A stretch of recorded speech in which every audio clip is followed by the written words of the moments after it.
बिस्मिल्लाहिर्रहमानिर्रहीम। अस्सलामु अलैकुम वरहमतुल्लाहि वबरकातुहू। व्यूअर्स, इस लेक्चर में हम कोलिनियर वेक्टर्स, कोप्लेनर वेक्टर्स और कॉन्करेंट वेक्टर्स डिस्कस करेंगे। एक थ्योरम प्रूव भी करेंगे और फिर इस थ्योरम से रिलेटेड कुछ क्वेश्चन सॉल्व करेंगे। Vector analysis book to follow.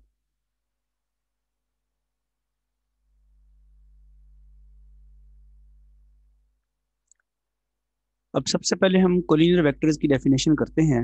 Collinear vectors: two vectors a and b are said to be collinear if there exists a non-zero k belong to R such that a is equal to kb।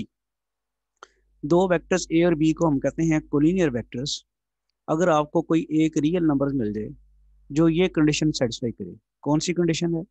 a is equal to K B. और जो real number हम कह रहे हैं ये k belong to r का मतलब है कि रियल नंबर, और नॉन जीरो का मतलब क्या है कि वो जीरो नहीं होना चाहिए। तो अब देखें कि डेफिनेशन हमारे पास ये है कि vector A can be written as A is equal to K B, यानी वेक्टर बी को किसी स्केलर से, किसी रियल नंबर से के से, नॉन जीरो रियल नंबर के से मल्टीप्लाई कराएं तो वो वेक्टर ए के बराबर हो जाना चाहिए। तो इस सूरत में वेक्टर ए और बी जो हैं वो हमें हमें हम उनको क्या कहेंगे कि वो कोलिनियर वेक्टर्स हैं। तो कोलिनियर वेक्टर्स की क्या डेफिनेशन हुई कि अगर एक वेक्टर को किसी नॉन जीरो स्केलर से मल्टीप्लाई कराया जाए, स्केलर के से, और वो वेक्टर ए के बराबर आ जाए तो फिर ये दोनों क्या होंगे? Collinear vectors. इसका वैसे जो वर्ड मीनिंग है वो है vectors lying on the same line. Collinear से मुराद क्या है? एक लाइन पे लाई करने वाले वेक्टर्स। तो क्या डेफिनेशन हमारे सामने आई है? Vectors A and B are said to be collinear vectors if there exists some non-zero real number k such that a is equal to kb। ये तो होगी डेफिनेशन। अब यहाँ इसकी थोड़ी सी एक्सप्लेनेशन हो रही है। If k is greater than zero, k greater than zero होने का मतलब क्या है कि पॉजिटिव। अगर रियल नंबर पॉजिटिव है then the vectors a and b have the same direction, जिनको हम कोलिनियर वेक्टर्स कह रहे हैं, जो कि ये वाली कंडीशन या इक्वेशन सेटिस्फाई करते हैं for some non zero real number K A is equal to K B. उसके बारे में बताया जा रहा है कि अगर के ग्रेटर देन जीरो है, अगर के जो है, जो हमें नॉन जीरो रियल नंबर मिला है, अगर वो पॉजिटिव है तो फिर ए और बी की डायरेक्शन जो है वो सेम होगी। ए और बी सेम डायरेक्शन में लाई कर रहे होंगे। ये देखें, वेक्टर ए है और ये वेक्टर टू ए है। इसको आप बी समझ लें। ये जो नया वेक्टर मैंने टू ये जो बनाया है, ये देखें, ये टू ए। ये आपके पास ये किस दोनों वेक्टर जो हैं, टू ए वेक्टर जो है वो आप देख रहे हैं कि चूंकि ये हमारे पास नंबर के है, ये क्या है कि जो के रियल नंबर जो है वो टू है, जो कि ग्रेटर देन जीरो है।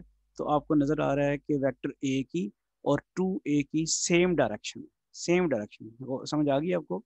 वहाँ यही कहा था कि अगर के ग्रेटर देन जीरो हुआ, जो कि यहाँ पे टू ग्रेटर देन जीरो है, तो दोनों वेक्टर्स की डायरेक्शन सेम होगी। तो ये दोनों वेक्टर्स की डायरेक्शन भी आपको नजर आ रही है सेम। दूसरा केस ये है कि इफ के इज लेस देन जीरो, के लेस देन जीरो से मुराद क्या होती है कि वो जो रियल नंबर है वो नेगेटिव है। अगर रियल नंबर नेगेटिव है then the vectors A and B have opposite directions. Then A और बी वेक्टर जो हैं उनकी डायरेक्शन जो है अपोजिट होंगी। इसको भी देख लेते हैं डायग्राम में। ये देखें, ये ए था, उसको जब पॉजिटिव टू से मल्टीप्लाई कराया तो सेम डायरेक्शन हुई और साथ ही साथ वेक्टर की मैग्नीट्यूड डबल हो गई। माइनस टू से मल्टीप्लाई कराया तो उसकी डायरेक्शन डायरेक्शन जो है रिवर्ट हो गई है, डायरेक्शन चेंज हो गई है। मैग्नीट्यूड तो ऑब्वियसली डबल होगी, वेक्टर ए की मैग्नीट्यूड की ये मैग्नीट्यूड डबल हो गई है, लेकिन उसकी डायरेक्शन रिवर्स हो गई है माइनस टू से मल्टीप्लाई कराने से।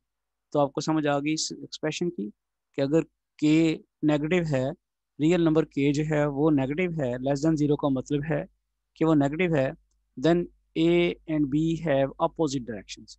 अगर वो पॉजिटिव है तो फिर सेम डायरेक्शंस हैं, और अगर वो नेगेटिव है तो फिर अपोजिट डायरेक्शन। नेक्स्ट हमारे पास एक डेफिनेशन आ रही है कोप्लेनर वेक्टर्स की। होपफुली कोलिनियर वेक्टर्स की डेफिनेशन तो सबको क्लियर हो गई है, कि वेक्टर्स ए और बी कोलिनियर कब कहलाते हैं, जब एक नॉन जीरो रियल नंबर के मिल जाए जो ये इक्वेशन सेटिस्फाई करे ए is equal to K B. Coplanar vector से मुराद ये है ऐसे वेक्टर जो एक ही प्लेन में लाई करते हैं। कोप्लेनर वेक्टर्स कौन से वेक्टर होते हैं, जो सेम प्लेन में लाई करते हैं। फॉर एग्जांपल ये जो आपको स्क्रीन नजर आ रही है सारी की सारी, ये एक प्लेन है, जितने भी वेक्टर्स इसमें लाई करेंगे वो कोप्लेनर होंगे। और अगर कोई वेक्टर इस स्क्रीन से बाहर आ जाए तो फिर वो जो स्क्रीन में वेक्टर्स लाई कर रहे हैं उनके साथ कोप्लेनर नहीं होगा। तो कोप्लेनर वेक्टर से क्या मुराद है, vectors lying in the same plane. The vectors lying in the same plane are called the coplanar vectors. The vectors which are not lying in the same plane are called non coplanar vectors. Non coplanar vectors lie in three dimensional space. जैसे मैंने अभी कहा कि अगर ये screen से कोई vector बाहर आ जाएगा तो फिर जाहिर बात है वो स्पेस में आ जाएगा। तो नॉन कोप्लेनर वेक्टर्स जो है हमेशा स्पेस में लाई करते हैं। अब हमारे पास तीसरी डेफिनेशन है कॉन्करेंट वेक्टर्स। ये इनकी क्या डेफिनेशन है, ऐसे वेक्टर्स जो एक पॉइंट से पास करते हैं उनको हम क्या कहते हैं, concurrent vectors. Vectors passing through some fix point are known as concurrent vectors, and that fixed point is known as point of concurrency of the vectors. The vectors intersecting at a single point are called the concurrent vectors, and this point where the vectors intersect is called the point of concurrency. Four concurrent vectors are shown in the figure. ये figure देखें आप, इसमें एक vector ये है, एक ये है, इसी तरह एक वेक्टर आपके पास ये है, इसी तरह एक वेक्टर ये है। चार वेक्टर्स हैं। इन चारों वेक्टर्स में एक खूबी मौजूद है कि चारों के चारों वेक्टर जो हैं एक फिक्स पॉइंट ए से पास कर रहे हैं। ये वाला फिक्स पॉइंट आपको नजर आ रहा है ए, इसलिए ये वेक्टर्स क्या कहलाएंगे, कॉन्करेंट वेक्टर्स। तो क्या डेफिनेशन हुई कॉन्करेंट वेक्टर्स की, वेक्टर्स जो एक ही पॉइंट से पास करते हैं उनको हम कहते हैं कॉन्करेंट वेक्टर्स। नेक्स्ट एक थ्योरम है, हम थ्योरम की स्टेटमेंट देख लें पहले। If A and B are non collinear vectors, collinear vectors की हमने डेफिनेशन पढ़ी क्या थी, A and B are said to be collinear vectors if there exist some non zero real number K such that A is equal to K B. तो ये यहाँ ये कहा हुआ है कि A and B are non collinear vectors, यानी ये ए और बी वो कोलिनियर वेक्टर्स की डेफिनेशन को सेटिस्फाई नहीं करते। नॉन कोलिनियर कहा हुआ है ना, तो यहाँ आपको कोई भी के ऐसा मिलने वाला नहीं है कि ए is equal to K B बन जाए, क्योंकि इसको कहा हुआ है नॉन कोलिनियर वेक्टर्स। देन आप के पास इक्वेशन ये है, अगर दो कंडीशन उसने दी हुई हैं, ए स्टेटमेंट समझ लें जरा, if A and B are non collinear vectors, ये एक कंडीशन है। दूसरी कंडीशन क्या है कि K A plus L B is equal to अगर जीरो है तो फिर K is equal to zero, L is equal to zero होगा। मैं स्टेटमेंट दोबारा पढ़ देता हूँ। If A and B are non collinear vectors then K A plus L B is equal to zero implies K is equal to zero, L is equal to zero. अगर A और B non collinear vectors हैं तो फिर ये वाली expression अगर मौजूद है कि A plus L B is equal to zero, तो फिर एक ही सूरत में वो होगी कि के भी जीरो और एल भी जीरो। आप बड़े गौर से देखें, अगर के भी जीरो हो एल भी जीरो हो तो फिर ये एक्सप्रेशन तो जीरो हो ही जाएगा। क्यों होगा, क्योंकि जीरो को ए से मल्टीप्लाई कराएंगे तो जीरो आ जाएगा। इसी तरह आप एल भी जीरो है, जीरो को बी से मल्टीप्लाई कराएंगे वो भी जीरो आ जाएगा, तो ये जीरो हो जाएगा। तो क्या ये रहा है कि अगर ए और बी कोलिनियर वेक्टर्स हैं तो फिर ये वाली कंडीशन जीरो एक ही सूरत में होगी अगर के जीरो और एल जीरो हो। किसी भी थ्योरम को प्रूव करने का दो तरीके होते हैं, एक तो डायरेक्ट आप उससे प्रूव करते हैं कि आप किसी तरह से के को जीरो साबित करें और एल को जीरो साबित करें। दूसरा होता है कॉन्ट्राडिक्शन मेथड। कॉन्ट्राडिक्शन मेथड ये होता है कि जो चीज़ हमने साबित करनी है उसको हम सपोज कर लेते हैं कि नहीं है वो, यानी उसके उल्ट सपोज कर दें। कॉन्ट्राडिक्शन मीन कि उससे मुतसादम, यानी हमने साबित करना है कि ए भी जीरो है और एल भी जीरो है, तो हम सपोज कर लेते हैं कि ना तो के जीरो है ना एल जीरो है। तो वन बाई वन चलते हैं। पहले अगर हम ये सपोज कर लें, ये कॉन्ट्राडिक्शन मेथड होगा, पहले अगर हम ये सपोज कर लें कि के जीरो नहीं है तो फिर देखते हैं कि क्या होता है प्रूफ में। सपोज ऑन कंट्रारी, जैसे मैंने अभी बताया कि हम साबित तो ये करना है कि के जीरो है, लेकिन हम उससे उल्ट सपोज करते हैं कि के जीरो नहीं है। अच्छा, अब अगर के जीरो नहीं है तो आप ये जो एक्सप्रेशन दिया हुआ है ये तो दिया हुआ है ना, साबित तो ये करना ना। मैं रिपीट करता हूँ, आपको ये दिया हुआ है कि A plus L B is equal to zero, और साबित आपने करना है K is equal to zero, L is equal to zero. उसके लिए आपने उसके उल्ट सपोज कर लिया कि के जीरो नहीं है। अब अगर के जीरो नहीं है तो ये जो दिया हुआ एक्सप्रेशन है उसको के से डिवाइड कराया जा सकता है। अगर नॉन जीरो को वैल्यू आपको पता चल जाएगी नहीं, एक रियल नंबर है, जीरो नहीं है, सिर्फ जीरो से डिवाइड नहीं कराया जा सकता, तो यहाँ आपने चूंकि सपोज कर लिया कि के जीरो नहीं है, इसलिए इस गिवन एक्सप्रेशन को के से डिवाइड कराया जा सकता है। तो हम लिखते हैं then dividing the given equation by K we have.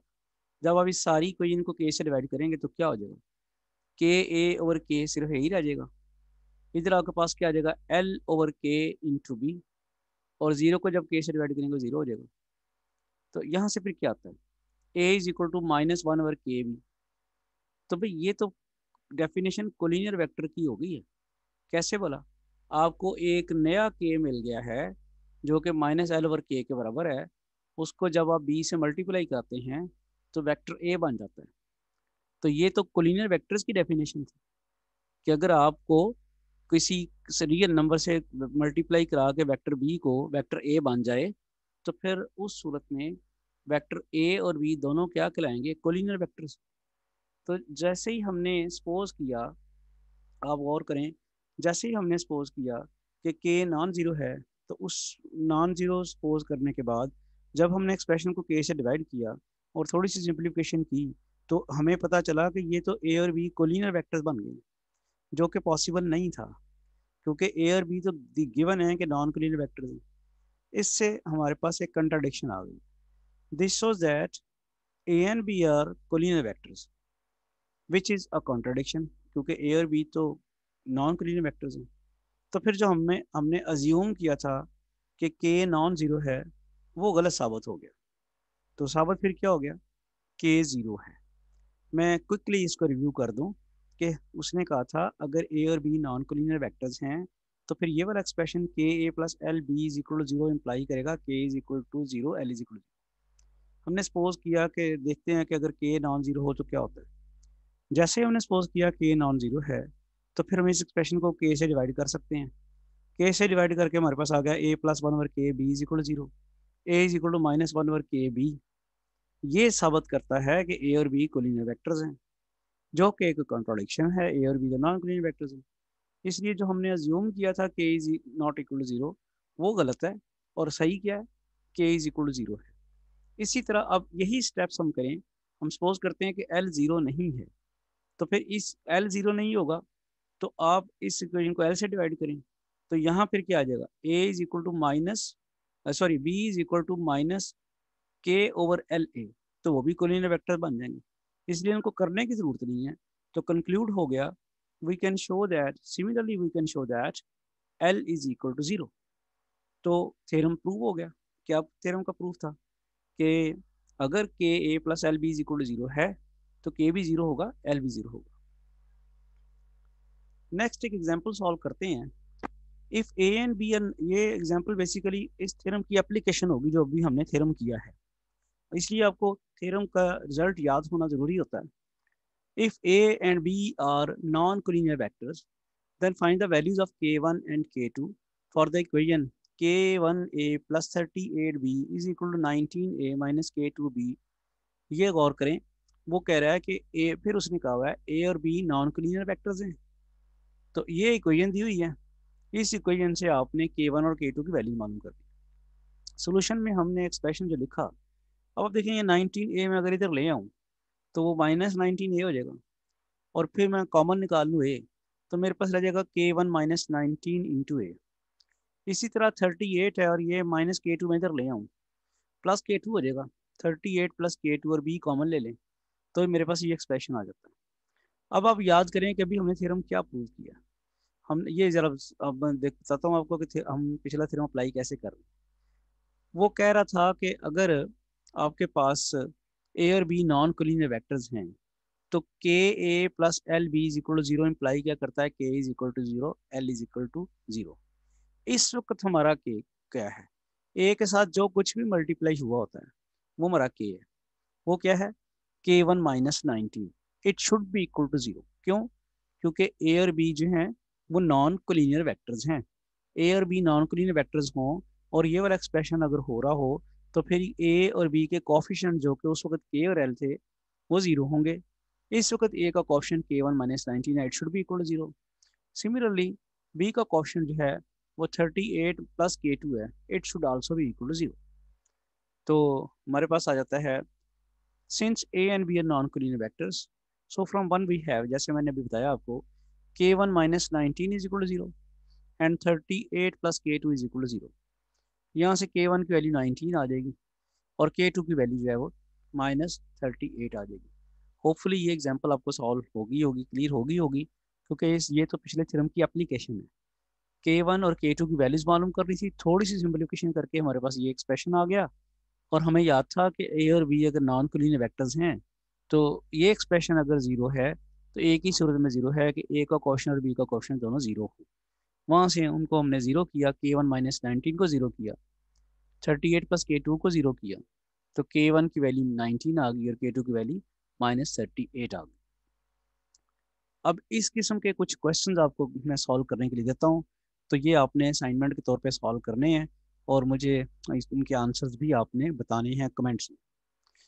Prove that if a and b are non-collinear vectors, then xa plus yb equal to 0 implies x is equal to y is equal to 0. अब आप खुद बताएं कि ये तो exact वो theorem ही है, उसी उसी स्टेप से आपने कर लेना है। थ्योरम में मैंने स्मॉल ए और स्मॉल बी यूज़ किए थे वेक्टर्स, अब कैपिटल ए और कैपिटल बी यूज़ किए हुए हैं। थ्योरम में मैंने एक्स की जगह के और वाई की जगह एल यूज़ किया था, अब एक्स और वाई प्रूव किए हुए हैं। तो एग्जैक्टली उन्हीं स्टेप से, जिन स्टेप से मैंने थ्योरम प्रूव किया है वो उन्हीं स्टेप से आप इसको सॉल्व कर लेंगे। अगला क्वेश्चन, ये अभी जो मैंने क्वेश्चन आपको एग्जांपल सॉल्व कराई है बिल्कुल उसी तरह की है। If A and B are non collinear vectors then find the values of k1 and k2 from the equation. तो क्या होगा, सीधी सीधी k1 की वैल्यू 7 आ जानी है और k2 की वैल्यू -2 आ जानी है। ये कैसे आ जानी भला, ये आपके पास वो वही स्टेप्स हैं जो भी हमने क्वेश्चन किया है। 7 ए को उधर ले जाएं, k1 - 7 इंटू ए आ जाएगा, प्लस क्या आ जाएगा k2 minus k2 + 2 into B. तो k1 + 7 0 आपको क्या देगा, k1 = -7 और k2 प्लस k1 - 7 k1 - 7 0 आपको देगा k1 = 7 और k2 + 2 = 0 आपको देगा k2 = -2। तो उसी तरह जिस तरह की मैंने एग्जांपल सॉल्व की है आप खुद करें तो आपको क्वेश्चन सॉल्व करना आ जाए। एग्जैक्टली ये भी आपकी प्रैक्टिस के लिए है, क्वेश्चन सेम है। तो देखें, जो मैंने भी आपको लेक्चर में बताई है चीज़ें एग्जैक्ट उसी को मैंने थोड़ा सा मॉडिफाई करके या चेंज करके मैंने आपको दे दिया है। ये थ्योरम है, ये एग्जांपल का क्वेश्चन है, जिस तरह मैंने एग्जांपल कराई है उस तरह का क्वेश्चन है। और सिमिलरली ये भी जिस तरह मैंने एग्जांपल कराई है उस तरह का क्वेश्चन है। These are for your practice, hopefully आप इनको करेंगे और मेरे साथ इसके आंसर्स जो है वो शेयर करेंगे इंशाल्लाह। Until next lecture, Allah Hafiz.